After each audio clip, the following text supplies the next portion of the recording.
히브리서 11장 22절 다 같이 읽도록 하겠습니다.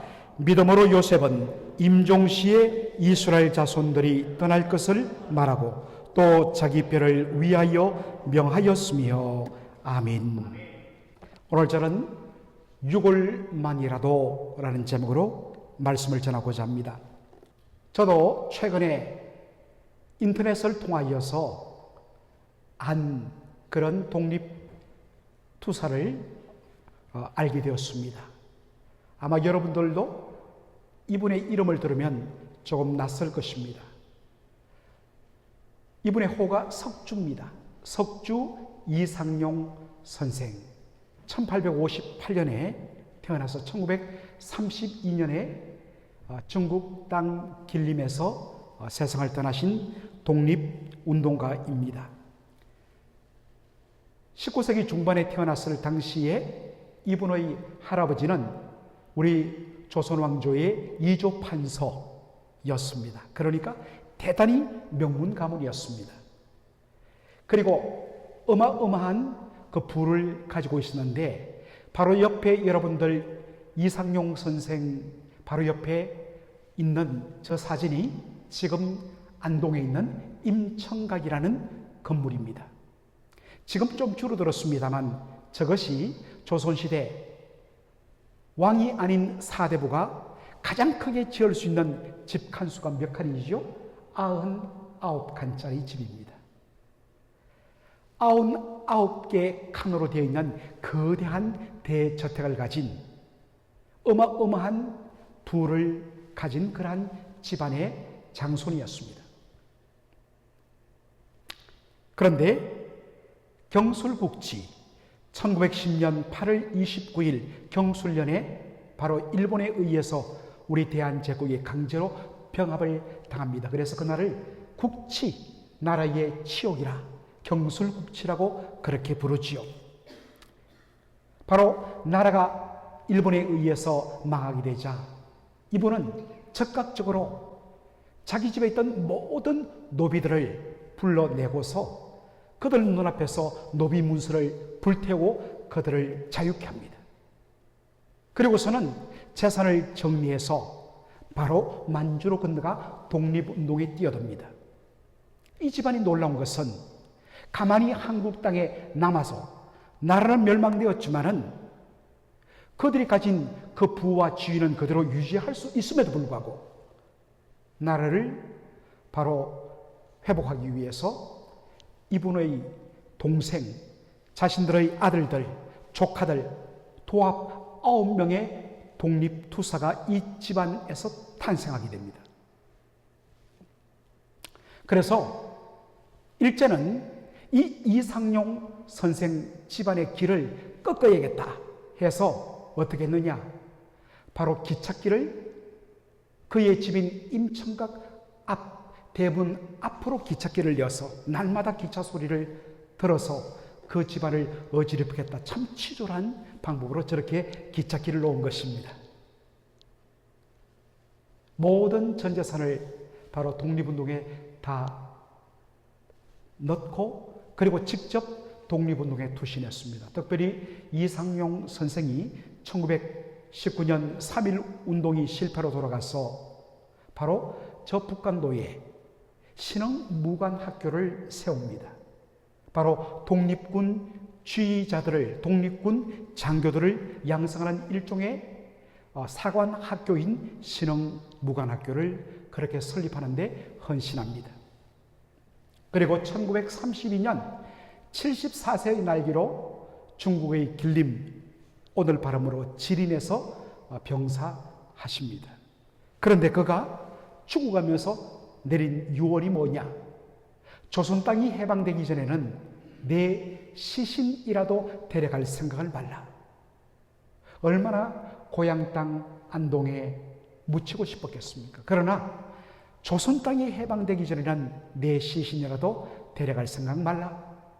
조선이 독립되면 내 유골을 유지에 싸서 조상 발치에 묻어달라. 바로 그렇게 유언을 하고 세상을 떠났습니다. 여러분, 오늘 본문에도 보면 이 석조 이상용 선생의 유언과 일맥상통하는 한 유언이 나옵니다. 바로 요셉의 유언이죠. 히브리서 11장 22절 보도록 하겠습니다. 믿음으로 요셉은 임종시에 이스라엘 자손들이 떠날 것을 말하고 또 자기 뼈를 위하여 명하였으며, 요셉은 바로 죽음을 눈앞에 두고 자신의 형제들과 자신의 바로 자손들에게 유언을 내립니다. 하나님께서 너희 이스라엘 자손들을 이 애굽 땅에서 반드시 떠나게 할 것이다. 그날이 오면 내 뼈를 거두어서 바로 내가 태어나고 자란 나의 고향 땅, 그리고 하나님께서 아브라함과 이삭과 야곱에게 약속하신 바로 그 땅에 가져다가 묻어달라고 유언을 하고 그가 세상을 떠납니다. 그리고 이 요셉의 유언은 1차적으로 언제 이루어지느냐? 바로 그가 죽은 후 400년 지났을 때 모세에 의해서 성취됩니다. 모세가 요셉의 유고를 가졌으니 이는 요셉이 이스라엘 자손으로 단단히 맹세하게 하여 이르기를 하나님이 반드시 너희를 찾아오시리니 너희는 내 유고를 여기서 가지고 나가라 하였음이더라. 바로 출애굽할 때에 모세는 400년 전 요셉이 했던 유언을 그대로 지킵니다. 그래서 출애굽할 때에 요셉의 유고를 챙겨서 애굽을 나갑니다. 그리고 이것이 최종적으로 언제 성취되느냐? 바로 여호수아 24장 32절에 보면 성취가 이루어집니다. 또 이스라엘 자손이 애굽에서 가져온 요셉의 뼈를 세겜에 장사였으니 이곳은 야곱이 백허시타를 주고 세겜의 아버지 하모르의 자손들에게서 산바치라. 그것이 요셉 자손의 기업이 되었더라. 이 세겜 땅은 바로 요셉의 아들로 구성된 에브라임 지파, 그 에브라임 지파가 분배받은 땅 중에 하나가 세겜입니다. 바로 그 세겜 땅에 에브라임 지파의 조상이들은 요셉의 뼈를 그 땅에 묻습니다. 오늘 본문에 보면 바로 히브리서 저자가 강조한 이 유언의 시점입니다. 자, 여러분들 언제 이런 유언을 했습니까? 그가 임종할 때, 임종시에. 여러분, 토마스 슈라이너라는 교수님께서 여기에 담긴 히브리 저자의 의도를 정확하게 잘 해석하는 것을 보게 됩니다. 그것은 뭐냐? 그의 임종시에 그가 이런 유언을 했다는 것은 요셉의 믿음은 그의 생의 마지막까지 흔들리지 아니하고 끝까지 유지되었다라는 것입니다. 여러분, 지금 요셉의 형편은 어떻습니까? 물론 요셉은 죽음을 눈앞에 두고 있습니다. 그러나 이미 요셉은 애굽의 최고의 절대 권력자가 되었습니다.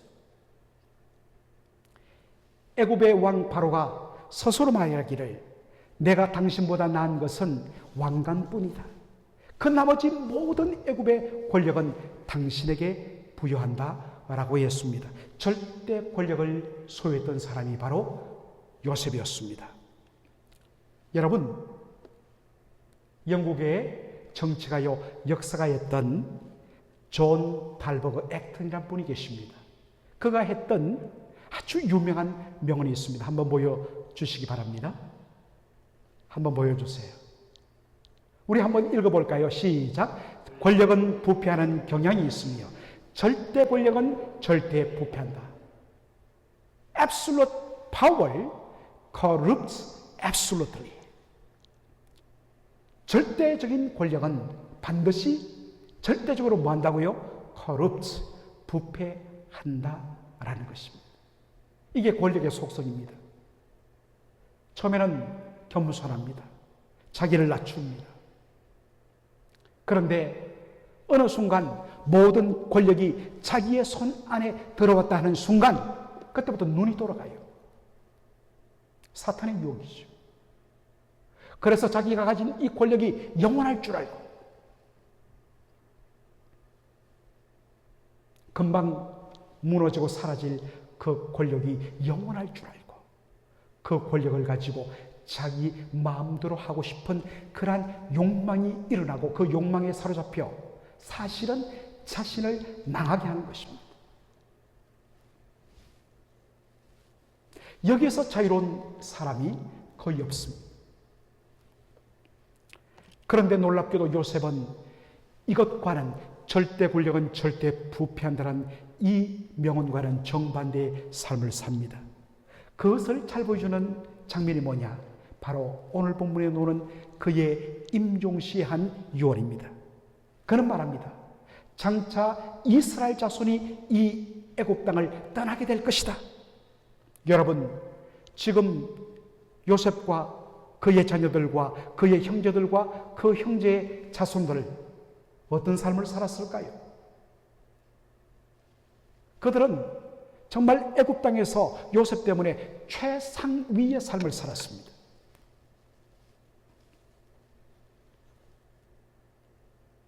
세상에 어떤 부모가 자신의 자손들이 정말 잘 되고 잘 먹고 모든 것을 누리기를 원치 않는 부모가 어디 있을까요?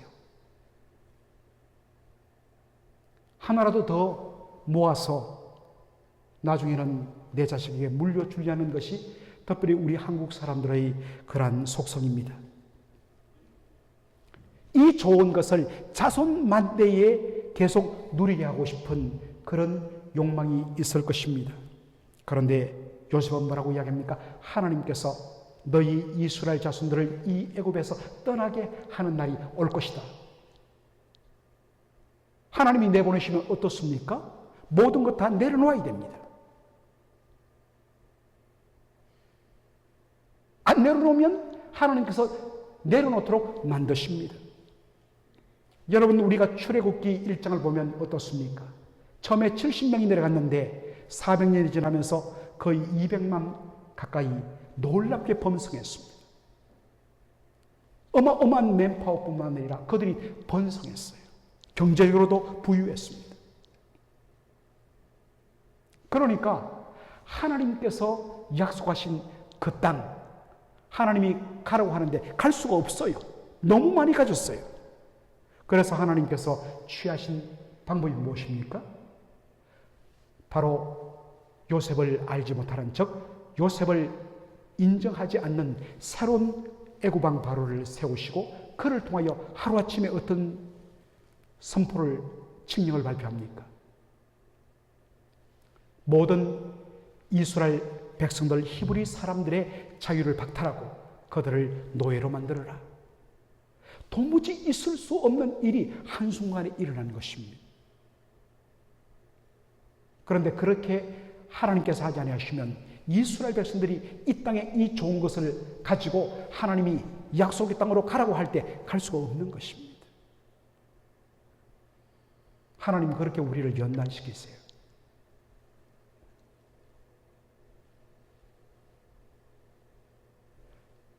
그러므로 언젠가 이것을 내려놓고 하나님께서 가라고 하시는 그 땅을 향하여 가기 위해서는 무엇입니까? 늘 떠날 준비를 해야 됩니다. 이 애굽 땅의 삶에 묶이면 안 되는 것입니다. 바로 그것을 그의 임종시에 그는 그의 자손들에게 부탁했다는 것입니다. 요셉은 최고 권력의 절정의 순간에서 세상의 영광에 취하지 아니하고 마지막 순간까지 하나님의 약속을 붙잡고 살다가 삶을 마무리했다는 것입니다. 여러분, 요셉이 처음부터 그랬을까요? 처음부터 요셉은 늘 하나님이 약속하신 그 땅을 바라보면서 하나님의 약속을 바라보면서 그렇게 고백하며 살았을까요? 그렇지 않습니다. 그것을 잘 보여주는 것이 요셉의 스토리입니다. 여러분, 요셉이 성경에 처음 등장한 때가 언제입니까? 창세기 몇 장에 요셉의 첫 모습이 등장합니까? 37장. 성경을 여러분들 전체적으로 이렇게 그림으로 여러분들이 읽을 필요가 있습니다. 37장에 보면 소년 요셉의 모습이 나옵니다. 요셉은 12명의 바로 아들들 중에서 아버지의 사랑을 독차지한 아들이었습니다. 왜냐하면 요셉의 4명의 부인 중에서 가장 사랑했던 라헬의 바로 첫 번째 아들이기 때문인 것입니다. 그래서 야곱은 이 11번째 아들 요셉에게 무엇을 입혔습니까? 채색 옷을 입혔다 했습니다. 여러분, 채색 옷이라 하니까 여러분들 알록달록한 그런 색동옷을 여러분 떠올릴 것입니다. 그렇지 않습니다. 이것은 왕자나 귀족의 자제만이 입을 수 있는 아주 값지고 고급스러운 옷입니다. 완전히 다른 아들과 차별을 두면서 편애를 한 것입니다. 나머지 아들들은 들판에 내보내서 양들을 키우며 유목하는 일을 시키는데 이 요셉만큼은 장막에서 아버지와 함께 호의호식하게 만들었습니다. 당연히 형들의 시기 질투를 받죠. 그런데다가 이 요셉이 얼마나 입이 싼지 형들이 뭔가 좀 잘못하면 곧바로 아버지에게 일러 바치고 고자질합니다. 그러니까 아버지의 사랑은 받지만 형들의 미움을 받습니다. 그런데 여기에 바로 불을 지르는 사건이 무엇입니까? 그가 꾼 뭐예요? 꿈 때문이에요. 어느 날 그가 꿈을 꾸고서는 형들 앞에 자랑스럽게 이야기합니다. 형들, 내가 어젯밤에 꿈을 꿨는데 형들의 그 곡식단들이 나의 곡식단에 와서 절을 하더라고. 그리고 그 다음날 또 꿈을 꿨는데 이렇게 말합니다. 형들, 내가 꿈을 꿨는데 하늘의 해와 달과 11별이 나의 별 앞에 와서 절을 하더라고. 이 말은 뭐겠습니까? 정확하게 이 의미가 뭔지는 모르지만 분명한 것은 요셉이 형들보다 더 위대해지고 더 놀라운 권세를 가질 것이라는 것은 분명한 것입니다. 이 꿈의 내용은 요셉이 장차 어마어마한 권세를 가지게 된다는 것입니다. 그런데 문제는 요셉은 무엇 때문에 하나님께서 꿈을 통하여 그에게 장차 권력을 주실지 그 이유와 목적에 대해서는 그가 무지했습니다. 하나님께서는 우리가 그의 삶의 후반부를 통하여서 발견한 것이 무엇입니까? 그를 애굽의 총리로 세우고 그에게 놀라운 지혜를 주심으로 말미암아 정말 수많은 백성들, 수많은 생명들을 죽음에서 구원해 내려는 생명을 살리는 사람을 섬기기 위하여 하나님이 권력과 권세와 그런 높은 지위를 주시고자 했던 것입니다. 그런데 요셉은 영적으로 무지하고 그저 세상적인 자기 잘남에 완전히 취해서 그저 자신이 높아지고 내가 모든 사람들 위에 서고 나의 말 한마디에 모든 사람들을 군림하고 다스리는 그런 권력을 가지는 그 자체에 그런 도취해버린 것입니다.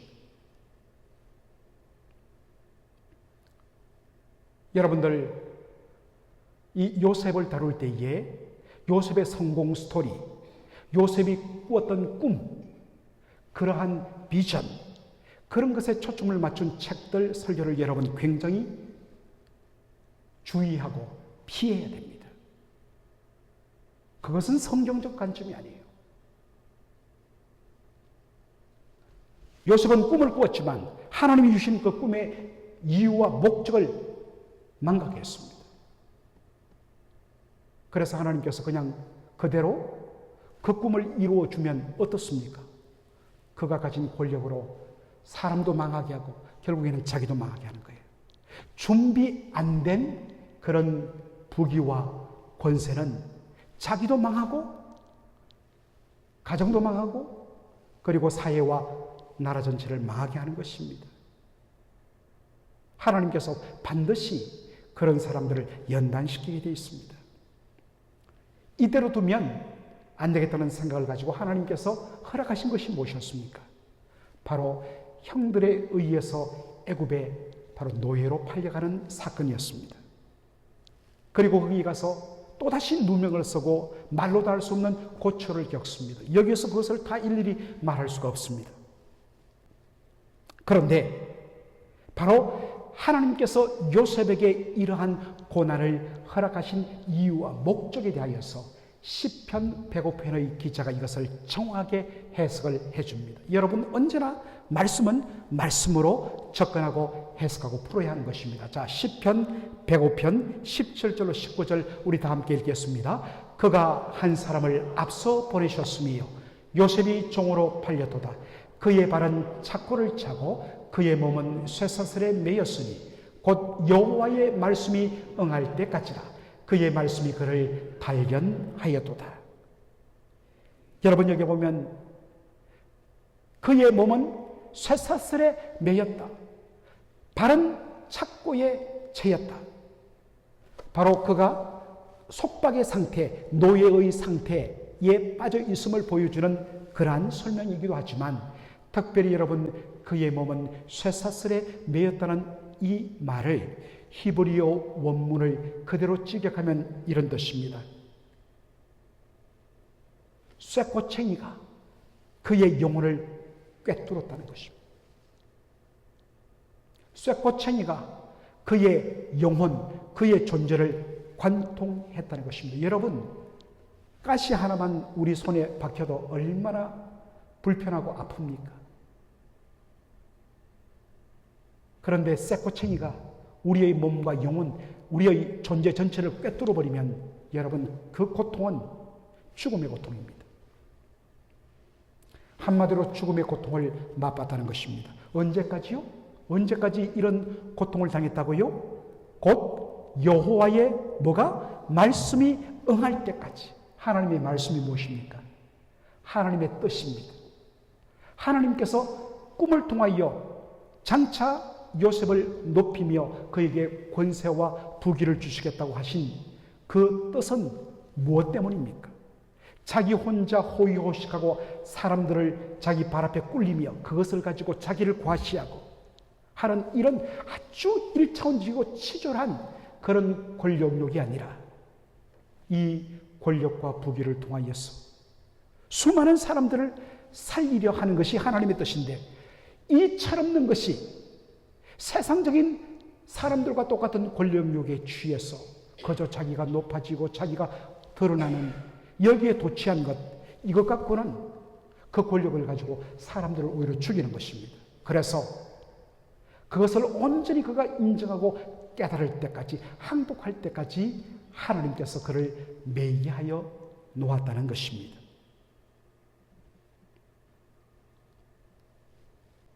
하나님께서 그를 철두철미하게 연단을 통하여 낮추고 낮추십니다. 그래서 완전히 그를 낮추신 후에 바로 지혜를 주시고 요셉의 꿈을, 바로의 꿈을 해석하고 그 결과로 생각도 못하게 모든 정권을 가진 애굽의 국무총리의 자리에 오르게 하신 것입니다. 바로 그 순간 요셉은, 야, 내가 드디어 권력을 가졌다.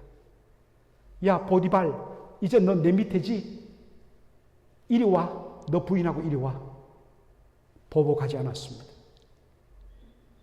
나를 팔아버린 형들, 잘 걸렸다 여러분들. 보복하지 않았습니다. 그가 그 자리에 탁 오르는 순간 연단을 통하여서 그는 하나님의 뜻을 깨닫게 됩니다. 아, 하나님께서 나를 이렇게 연단시키신 것은 바로 이러한 목적이 있었구나. 여러분, 이것을 그대로 보여주는 장면이 무엇입니까? 바로 창세기 45장의 형들과의 죄의 장면을 통하여서 우리는 확인할 수 있습니다. 창세기 45장 5절 보도록 하겠습니다. 당신들이 나를 이곳에 팔았다고 해서 근심하지 마소서, 한탄하지 마소서. 하나님의 생명을 구원하시려고 나를 당신들보다 먼저 보내셨나이다. 여러분, 이게 어떻게 가능한 말입니까? 눈앞에 왼수가 보이는데 그런데 연단을 통하여 하나님께서 자신을 향하신 그 목적과 이유를 발견한다면 삶을 완전히 다르게 보는 눈이 열리는 것입니다.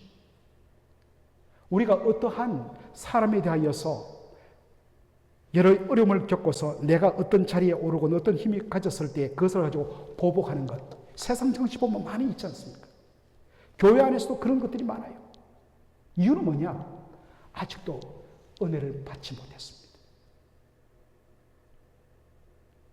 은혜를 제대로 받지 못하면, 하나님의 뜻을 제대로 깨닫지 못하면, 하나님과 제대로 만남이 없으면 계속해서 원망하고 힘을 가지면 보복하려고 합니다. 못난 자들이 하는 짓이, 제대로 하나님을 만나고 은혜 받은 사람은 그것을 제대로 이해합니다. 자, 창세기 45장 7절로 8절을 우리 또 한번 다 같이 읽으십시다. 하나님이 큰 구원으로 당신들의 생명을 보존하고 당신들의 후손을 세상에 두시려고 나를 당신보다 먼저 보내셨나니 그런즉 나를 이리로 보낸 일은 당신들이 아니요 하나님이시라. 와, 여러분 기가 막히지 않습니까? 이게 그저 멋있는, 이런 멋있는 멘트, 이게 그냥 놓은 것 아닙니다. 오랜 연단을 통하여 요셉 안에 있던 세상적인 물들이 하나님의 연단을 통하여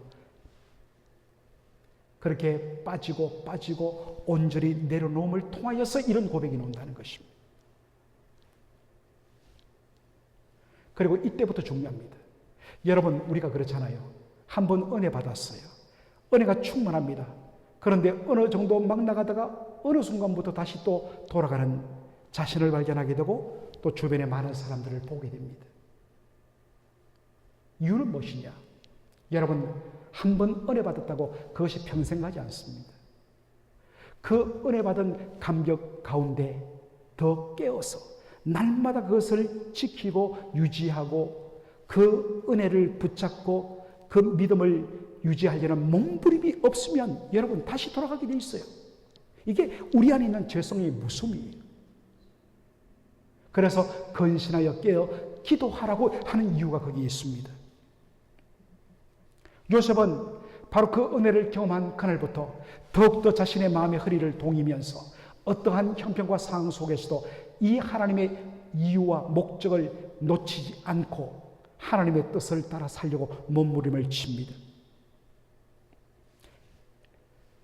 날이면 날마다, 시간이 가면 갈수록 모든 애굽의 부귀영화가 그에게 더 쏟아지는데 정신줄 놓으면 거기에 자기가 무너지게 돼 있어요. 그럴수록 더 마음의 허리띠를 동이고 더 하나님 앞에 기도하며 부르짖으며 바로 우리가 뿌리를 내릴 곳은 이곳 애굽이 아니라 하나님께서 우리 조상 아브라함과 이삭과 야곱에게 약속하신 바로 그 땅이 우리가 갈 땅이다. 그것을 자신이 하나님 앞에 부르짖는 임종식까지 놓치지 않고서 바로 고백하며 그의 자녀들과 형제들과 자손들에게 이 놀라운 신앙을 전수했다는 사실입니다. 여러분, 이 믿음은 오늘 우리에게도 동일하게 적용되어야 합니다.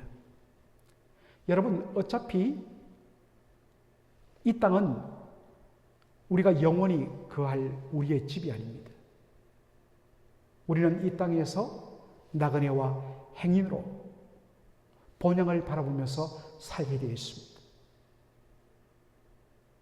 그런데 어느 순간부터 우리에게 가진 것들이 점점 늘어나고 붙잡을 것들이 많이 있다 보면 어느 순간부터 우리의 시각과 우리의 손은 하늘이 아닌 땅에 있는 것에 몰두하게 되고 그것을 붙들게 되면서 완전히 이 땅 속에 우리가 묶이는 삶을 살아갈 수밖에 없습니다. 날마다 여러분들, 나는 이 땅에 나그네요, 행인으로 살아간다. 내가 가야 할 영원한 고향은 하늘이다 라는 그러한 생각으로, 그렇기 때문에 바로 이 땅에 살지만 늘 하나님 나라의 가치관을 가지고 바로 하나님 나라 백성으로서 하늘 나라 시민 노릇하며 살아가는 것, 이것이 성도의 삶입니다. 그리고 아까도 말했지만 여러분, 한번 은혜 받으면 감사하죠. 그러나 그 은혜는 그날에 족합니다. 내일 우리가 하나님의 뜻을 따라 믿음으로 살기 위해서는 내일에 필요한 은혜가 또 요구되는 것입니다. 날마다 말씀과 기도 가운데 끼어 하나님의 뜻 가운데 하나님을 바라보며 살아갈 수 있도록 그 첫사랑을 잊지 않고 살아가게 하여 달라고, 정말 그것 때문에 우리가 끼어 기도하고 몸부림치는 이유가 거기 있습니다. 그래서 저는 여러분들 집에서도 물론 기도하겠지만 함께 모여서 우리가 이렇게 기도하는 이런 수요 예배, 그리고 토요 새벽도 물론 당연히 여기에 거의 대부분 오지만은 주중에 한번 여러분 새벽에 한번 나와보십시오. 어느 요일도 좋습니다. 그래서 주중에 한번, 주말에 한번, 이렇게 또 시간이 되면 수요 예배 한번, 정말 날마다 하나님의 그 은혜 가운데 서려고 몸부림치지 않으면 어느 순간에 다 이유가 있지요. 바쁘지요. 시간 없지요. 다 이유가 돼요. 그러나 그렇게 그냥 우리가 그러한 이유를 따라서 하다 보면 어느 순간에 우리의 영혼은 점차 쇠해지고 뒤로 물러나는 것을 여러분이 느끼잖아요. 그래서 날마다 깨어서 경성하고 말씀과 기도로 믿음 생활하는 저와 여러분 되기를 주의 이름으로 축원합니다. 아멘.